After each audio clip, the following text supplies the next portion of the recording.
Hi friends, welcome to our channel Sunita creations. ఇలా చెప్పి చాలా ఇయర్స్ అయితే అయింది కదండి మన ఛానల్లో లాంగ్ వీడియో చేసి చాలా రోజులు అయితే అయింది. సో చాలా రోజుల తర్వాత మన ఛానల్లో మీ ముందుకి ఒక మంచి రెసిపీతో వచ్చేసాను. అదేంటంటే నెల్లూరు స్టైల్లో చేపల పులుసు అండి. సో మామిడికాయ వేసి నెల్లూరు స్టైల్లో చేపల పులుసు ఎలా తయారు చేసుకోవాలో ఈజీగా మీ అందరికీ చూపిస్తాను. సో చూసి మీరు కూడా తప్పకుండా ట్రై చేసి ఎలా వచ్చిందనేది నా కమెంట్ సెక్షన్లో కమెంట్ చేసి చెప్పండి. అండ్ ఇక్కడ వచ్చేసి చేపల పులుసు కోసం నేను గోదావరి చేపనైతే తీసుకున్నాను. సో ఇలా నీట్గా వాష్ చేసుకొని కారం, ఉప్పు, పసుపు అప్లై చేసి మంచిగా మ్యారినేట్ చేసుకొని ఉంచుకున్నానండి. సో ఇంకా ప్రాసెస్లోకి వెళ్ళిపోదాం.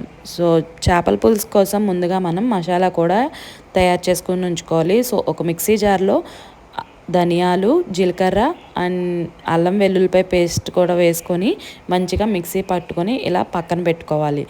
సో నెక్స్ట్ చేపల పులుసు కోసం మనం ఉల్లిపాయలు తీసుకోవాలండి. సో ఒక 4 ఉల్లిపాయలు తీసుకొని మిక్సీ పట్టుకొని పేస్ట్ చేసి పెట్టుకోవాలి. అండ్ అలాగే కొన్ని పెద్ద ముక్కలు కట్ చేసుకొని ఉంచుకోవాలి. అండ్ అలాగే పచ్చిమిర్చి కూడా తీసుకోవాలి. సో మెయిన్ ఇంగ్రీడియంట్ వచ్చేసి మామిడికాయ అండి. సో సమ్మర్ సీజన్ కదా, మామిడికాయలు చాలా మంచిగా దొరుకుతున్నాయి.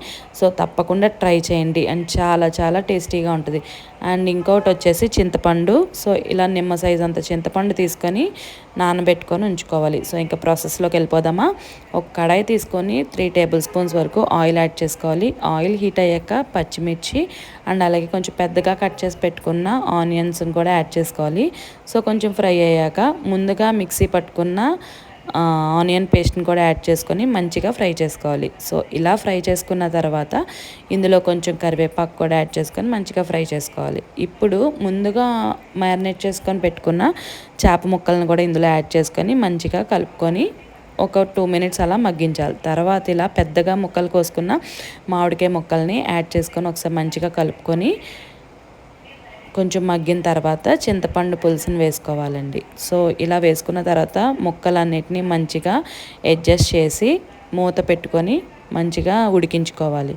సో ఇలా ఉడికిన తర్వాత సాల్ట్, కారం కూడా చెక్ చేసుకొని అడ్జస్ట్ చేసుకొని ఈ టైంలో మనం మెయిన్ ఇంగ్రీడియంట్ మసాలా కదండి. సో మసాలా ముద్దను కూడా యాడ్ చేసుకోవాలి. నెల్లూరు స్టైల్ చేపల పులుసు అంటే ఇదే అండి సీక్రెట్.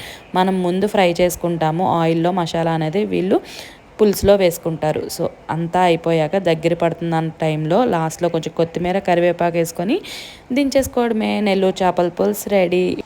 ఈ వీడియో నచ్చితే లైక్ చేయండి, షేర్ చేయండి, తప్పకుండా ట్రై చేయండి. అండ్ ఇప్పటివరకు మన ఛానల్ సబ్స్క్రైబ్ చేసుకోకపోతే సబ్స్క్రైబ్